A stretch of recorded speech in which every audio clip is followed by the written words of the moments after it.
Hi friends, welcome back to my channel Jyothi ಲಾಗ್ಸ್ಗೆ ಸ್ವಾಗತ. ಇವತ್ತು ನೋಡಿ ಒಂದು ಒಳ್ಳೆ ಮ್ಯಾಂಗೋ ಐಸ್ ಕ್ರೀಮ್ನ ಮಾಡೋದು ಹೇಗಂತೇಳಿ ತೋರಿಸ್ತಾ ಇದ್ದೀನಿ. ನೋಡಿ, ಇಲ್ಲಿ ತುಂಬಾ ಹಣ್ಣಾಗಿರುವಂತಹ ಮ್ಯಾಂಗೋಸ್ನ ತೊಗೊಂಡಿದ್ದೀನಿ. ಒಂದು 3 ಮ್ಯಾಂಗೋನ ತೊಗೊಂಡಿದ್ದೀನಿ. ನೋಡಿ, ಇಲ್ಲಿ ಹಾಲು ಕೂಡ ತೊಗೊಂಡಿದ್ದೀನಿ. 1 ಲೀಟರ್ ಆಗುವಷ್ಟು ಹಾಲನ್ನು ತೊಗೊಂಡಿದ್ದೀನಿ. ಅದನ್ನು ಬಿಸಿ ಮಾಡಿ ಇಟ್ಕೊಂಡಿದ್ದೀನಿ.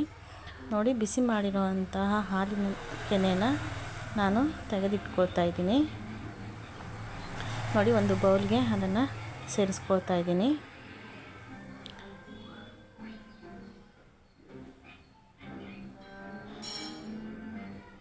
ಒಂದು ಬೌಲ್ಗೆ ಹಾಲಿನ ಕೆನೆ ಸೇರಿಸ್ಕೊಂಡು ನೋಡಿ, ಉಳಿದಿರುವಂಥ ಹಾಲನ್ನು ನಾನು ಬಿಸಿ ಮಾಡ್ಕೊಳ್ತಾ ಇದ್ದೀನಿ.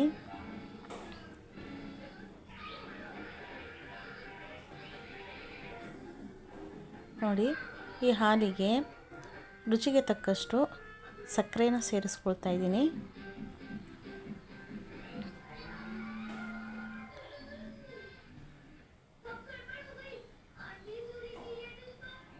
ನೋಡಿ, ಇದನ್ನು ಚೆನ್ನಾಗಿ ಕುದಿಲಿಕ್ಕೆ ಬಿಡಬೇಕು. ನೋಡಿ, ಹಾಲು ಬಿಸಿ ಆಗ್ತಿದ್ದಂಗೆ 1-2 ಸ್ಪೂನನ್ನು ಒಂದು ಬೌಲಿಗೆ, ಒಂದು ಲೋಟಕ್ಕೆ 1-2 ಸ್ಪೂನನ್ನು ಸೇರಿಸ್ಕೊಳ್ತಾ ಇದ್ದೀನಿ.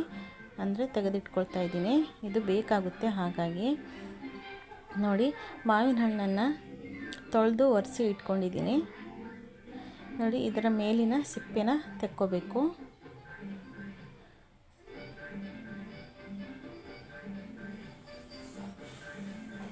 ಮೇಲಿನ ಎಲ್ಲ ಸಿಪ್ಪೆನ ತೆಗೆದುಕೋಬೇಕು.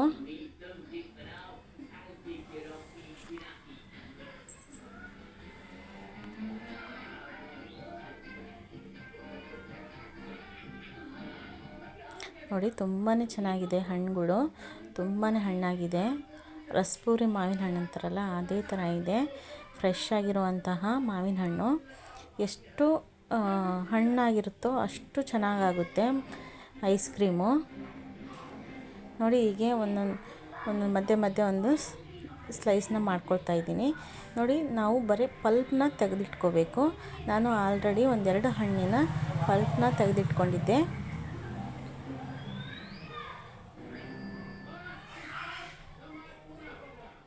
ನೋಡಿ, ಎಷ್ಟು ಫ್ರೆಶ್ ಆಗಿದೆ ಹಣ್ಣು. ಇದು ತೋಟದಿಂದ ತಂದಿರುವಂಥ ಹಣ್ಣುಗಳು. ಫ್ರೆಶ್ ಆಗಿರೋದು ನೋಡಿನೇ ಐಸ್ ಕ್ರೀಮ್ ಮಾಡೋಣ ಅಂತ ಹೇಳ್ಬಿಟ್ಟು ಮಾಡ್ತಾಯಿದ್ದೀನಿ.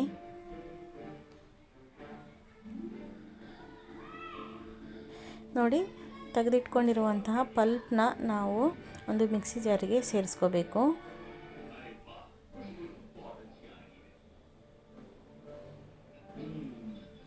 ಅದಕ್ಕೆ ಹಾಲಿನ ಕೆನೆನ ತೆಗೆದು ಇಟ್ಕೊಂಡಿದ್ವಲ್ಲ ಒಂದು ಬೌಲಲ್ಲಿ, ಅದನ್ನು ಕೂಡ ಸೇರಿಸ್ಕೊಳ್ತಾ ಇದ್ದೀನಿ. ಹಾಗೆ 2-3 ಏಲಕ್ಕಿನ ಬಿಡಿಸಿ ಹಾಕ್ಕೊಳ್ತಾ ಇದ್ದೀನಿ.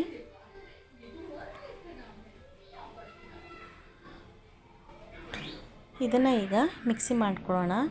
ಅಂದರೆ ಇದನ್ನು ಫೈನ್ ಪೇಸ್ಟಾಗಿ ಮಾಡ್ಕೋಬೇಕು.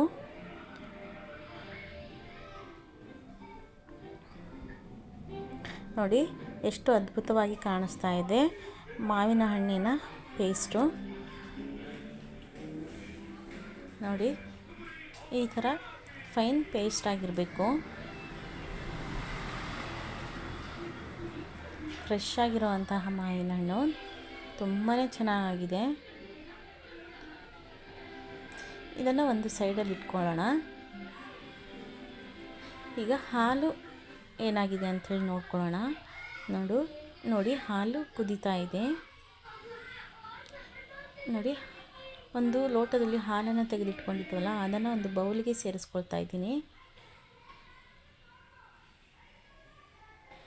ಅದಕ್ಕೆ 1 ಟೇಬಲ್ ಸ್ಪೂನಷ್ಟು ಕಾರ್ನ್ಫ್ಲೋರ್ನ ಸೇರಿಸ್ಕೊಳ್ತಾ ಇದ್ದೀನಿ. ಕಸ್ಟರ್ಡ್ ಪೌಡ್ರ್ ಇದ್ದರೆ ಕಸ್ಟರ್ಡ್ ಪೌಡ್ರನ್ನ ಸೇರಿಸ್ಕೋಬೋದು.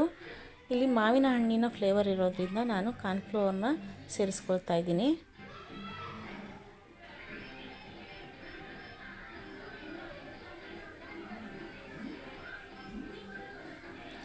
ನೋಡಿ, ಹಾಲು ಇಷ್ಟು ಕುದ್ದು ಇಷ್ಟು ಕಡಿಮೆ ಆಗಿದೆ. ಈಗ ಈ ಸಮಯಕ್ಕೆ ಕಾರ್ನ್ಫ್ಲೋರ್ ಮಿಕ್ಸ್ ಮಾಡಿದ್ವಲ್ಲ ಹಾಲನ್ನು ಅದನ್ನು ಹೀಗೆ ಹಾಲಿನಲ್ಲಿ ಕೈ ಆಡಿಸ್ಕೊತ ಅದನ್ನು ಸೇರಿಸ್ಕೋಬೇಕು, ಇಲ್ಲಾಂದರೆ ಗಂಟಾಗಿಬಿಡುತ್ತೆ. ಹಾಗೆ ಚೆನ್ನಾಗಿ ಮಿಕ್ಸ್ ಮಾಡ್ಕೋಬೇಕು. ಇದು ಥಿಕ್ಕಾಗಿ ಬರಬೇಕು ನಮಗೆ. ಇದನ್ನು ಚೆನ್ನಾಗಿ ಕುದಿಸ್ಬೇಕು. ಕಾರ್ನ್ಫ್ಲೋರ್ ಹಾಕಿದ ಮೇಲೆ ಇನ್ನೂ ಚೆನ್ನಾಗಿ ಗಟ್ಟಿ ಆಗಬೇಕಿದು, ಅಲ್ಲಿವರೆಗೂ ಕುದಿಸ್ಬೇಕು ನಾವು.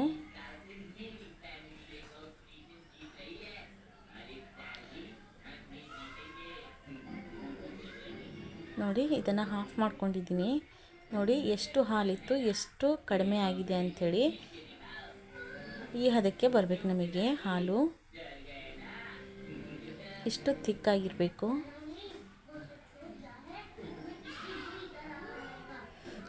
ಈಗ ಮಾವಿನ ಹಣ್ಣನ್ನು ಪೇಸ್ಟ್ ಮಾಡ್ಕೊಂಡಿದ್ವಲ್ಲ, ಅದೇ ಮಿಕ್ಸಿ ಜಾರಿಗೆ ಈ ಹಾಲನ್ನ ಸೇರಿಸ್ಕೋಬೇಕು.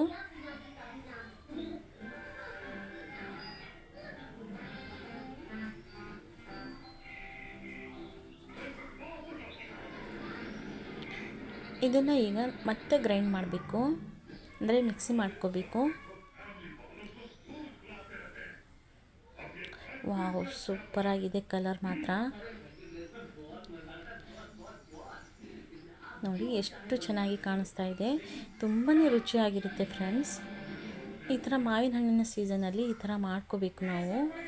ತುಂಬಾ ಟೇಸ್ಟಿಯಾಗಿರುತ್ತೆ. ಹೊರಗಿಂದ ತಂದು ತಿನ್ನುವಂಥ ಐಸ್ ಕ್ರೀಮ್ಗಿಂತ ಈ ಥರ ಮನೆಯಲ್ಲೇ ಮಾಡಿಕೊಂಡು ತಿನ್ಕೋಬೋದು. ನೋಡಿ, ಒಂದು ಐಸ್ ಕ್ರೀಮ್ ಕಂಟೈನರ್ಗೆ ಇದನ್ನು ಟ್ರಾನ್ಸ್ಫರ್ ಮಾಡ್ಕೊಳ್ತಾ ಇದ್ದೀನಿ.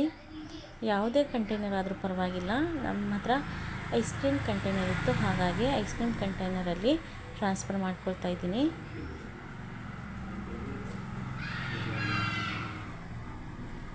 ಇದನ್ನು ಮೆಲ್ಲಕ್ಕೆ ಒಂಚೂರು ಟ್ಯಾಪ್ ಮಾಡ್ಕೊಳ್ಳೋಣ.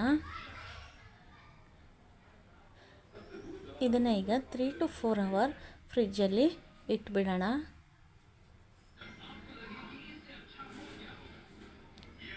ನೋಡಿ 3 to 4 ಅವರ್ ಫ್ರಿಜ್ಜಲ್ಲಿ ಇಟ್ಟಿದ್ದೆ. ಈಗ ಹೀಗಾಗಿದೆ. ಈಗ ಇದು ನಮಗೆ ಕ್ರೀಮಿ ಬಂದಿಲ್ಲ, ಹಾಗಾಗಿ ಇದಕ್ಕೆ ಇನ್ನೊಂದು ಪ್ರೊಸೀಜರ್ ಇದೆ, ಆ ಪ್ರೊಸೀಜರ್ ಕೂಡ ಮಾಡ್ಕೊಳ್ಳೋಣ. ಈಗ ಇದು ಕ್ರೀಮಿಯಾಗಿ ಬರಬೇಕು ಅಂದರೆ ನಮಗೆ ಇನ್ನೊಂದು ಪ್ರೊಸೀಜರ್ನ ಫಾಲೋ ಮಾಡಬೇಕು. ನೋಡಿ, ಇದೆಲ್ಲನೂ ತೆಗೆದು ನಾನು ಮತ್ತೆ ಮಿಕ್ಸಿ ಜಾರ್ಗೆ ಸೇರಿಸ್ಕೊಳ್ತಾ ಇದ್ದೀನಿ. ಇದು ಕ್ರೀಮಿ ಸ್ಟ್ರಕ್ಚರ್ ಬರಬೇಕು ಅಂದರೆ ನಾವು ಮತ್ತೆ ಇನ್ನೊಂದು ಪ್ರೊಸೀಜರ್ನ ಮಾಡಿಕೊಳ್ಳೇಬೇಕು.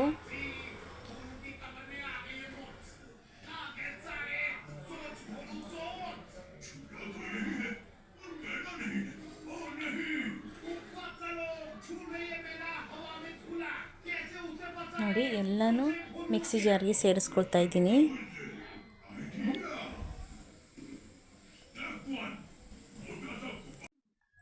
ನೋಡಿ, ಎಲ್ಲನೂ ಮಿಕ್ಸಿ ಜಾರ್ಗೆ ಸೇರಿಸ್ಕೊಂಡಿದ್ದೀನಿ. ಈಗ ಕ್ರೀಮಿ ಸ್ಟ್ರಕ್ಚರ್ಗೆ ಮತ್ತೆ ನಾನು ಇದಕ್ಕೆ ಹಾಲಿನ ಕೆನೆನ ಆ್ಯಡ್ ಮಾಡ್ತಾಯಿದ್ದೀನಿ. ಈ ಹಾಲಿನ ಕೆನೆ ಆ್ಯಡ್ ಮಾಡೋದ್ರಿಂದ ನಮಗೆ ಕ್ರೀಮಿ ಸ್ಟ್ರಕ್ಚರ್ ಬರುತ್ತೆ ಐಸ್ ಕ್ರೀಮು.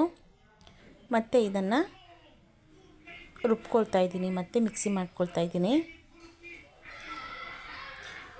ನೋಡಿ, ಈಗ ಇದು ನಮಗೆ ಕ್ರೀಮಿ ಸ್ಟ್ರಕ್ಚರ್ ಬಂದಿದೆ. ಇದನ್ನು ಮತ್ತೆ ಅದೇ ಕಂಟೈನರ್ಗೆ ಟ್ರಾನ್ಸ್ಫರ್ ಮಾಡ್ಕೊಳ್ತಾ ಇದ್ದೀನಿ. ವಿಡಿಯೋ ಇಷ್ಟ ಆಗಿದ್ದರೆ ಒಂದು ಲೈಕು, ಕಮೆಂಟನ್ನು ಮಾಡೋದನ್ನು ಮರಿಬೇಡಿ. ಹಾಗೆ ಚಾನಲ್ಗೆ ಹೊಸಬರಾಗಿದ್ದರೆ ದಯವಿಟ್ಟು ಸಬ್ಸ್ಕ್ರೈಬ್ ಮಾಡ್ಕೊಳ್ಳಿ. ನೋಡಿ, ಈ ಥರ ಕ್ರೀಮಿಯಾಗಿ ಬರುತ್ತೆ ನಮಗೆ.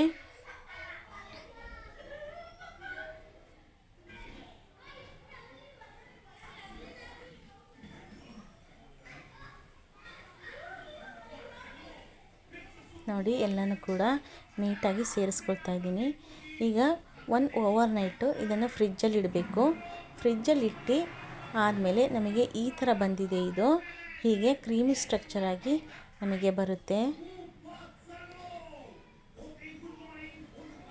ವಿಡಿಯೋ ಇಷ್ಟ ಆಗಿದ್ದರೆ ವಿಡಿಯೋಗೆ ಒಂದು ಲೈಕ್ ಕೊಟ್ಟು ಕಮೆಂಟನ್ನು ಹಾಕಿ.